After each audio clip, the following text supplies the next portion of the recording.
Bismillahirrahmanirrahim. Assalamualaikum warahmatullahi wabarakatuh.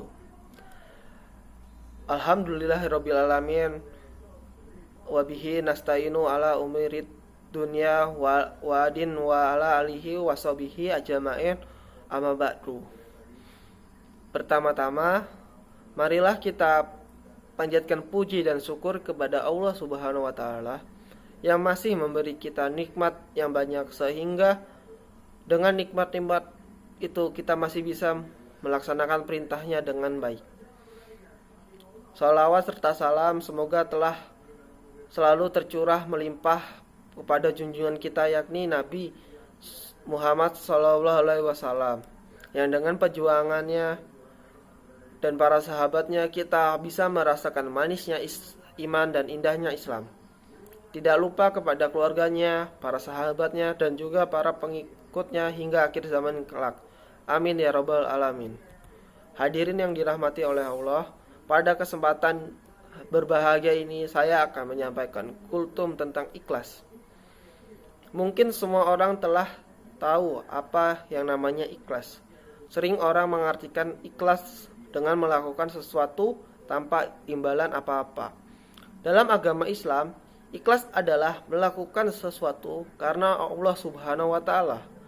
Ikhlas sendiri mempunyai praktek-praktek dalam kehidupan kita sehari-hari. Contohnya ikhlas dalam bekerja, ikhlas dalam beramal, ikhlas dalam mengajar, ikhlas dalam beribadah, dan lain-lain. Nah, contohnya apabila kita memasukkan dalam konteks ibadah, maka ikhlas berarti melakukan ibadah karena Allah Subhanahu wa taala, bukan yang lain.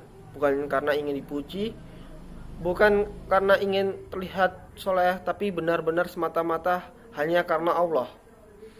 Allah berfirman dalam surat Al-Bayyinah ayat 5 yang artinya, tidaklah mereka diperintahkan kecuali untuk mengikhlaskan agama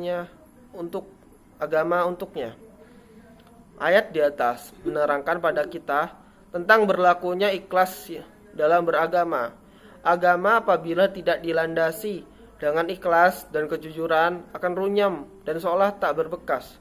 Orang sibuk memikirkan kepentingan diri sendiri tanpa sedikit pun menempatkan agama dalam prioritas hidupnya. Ikhlas dalam beragama menjadi sangat penting untuk memupuk dalam diri. Karena dengan ikhlas, semua urusan akan menjadi lebih terang dan mudah untuk dijalankan.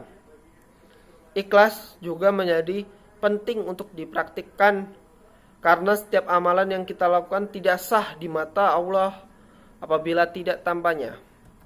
Dalam hadis yang diriwayatkan oleh Imam Muslim, dalam kitab Sahih Muslim diceritakan tentang suatu perkara yang akan terjadi nanti pada hari akhir di hadapan Allah. Nanti di hadapan Allah ada seorang hamba ditanya oleh Allah, "Apa yang telah kamu lakukan di dunia, wahai hambaku?" Ia menjawab, "Saya berjuang dan perang demi Engkau, ya Allah, sehingga saya mati syahid." Allah berkata, "Dusta kamu. Sebenarnya kamu berperang bukan karena aku, melainkan agar disebut orang yang berani. Kini kamu telah menyandang gelar tersebut." Kemudian Allah memerintahkan agar dia dicampakkan dan dilempar ke neraka. Kutipan di atas adalah contoh orang yang beribadah dengan tidak ikhlas dan mengharapkan selainnya. Kisah ini menjadi tamparan keras bagi kita yang masih sering beribadah atau melakukan sesuatu bukan karenanya. Semoga kita termasuk orang-orang yang Allah lindungi dari hal-hal seperti itu. Amin. Hadirin yang dirahmati oleh Allah, dalam beramal ikhlas menjadi ukuran sebesar apa pahala yang terdapat. Semakin ikhlas seseorang dalam beramal, semakin besar juga balasan yang diterima. Semakin murni karena Allah dia melakukan sesuatu, maka semakin bernilai amalan itu di sisi Allah Subhanahu wa taala. Setelah kita memahami isi dari berlaku ikhlas, maka marilah kita mulai memupuk dan melatih diri kita untuk ikhlas dalam segala hal, sehingga apa yang telah Rasulullah siratkan dalam hadisnya tidak terjadi pada kita. Amin. Kita Mungkin sekian dari saya. Semoga apa yang telah saya sampaikan bisa bermanfaat bagi kita semua. Terima kasih atas perhatiannya. Mohon maaf atas segala kekurangannya. Wabillahi taufik wal hidayah. Wassalamualaikum warahmatullahi wabarakatuh.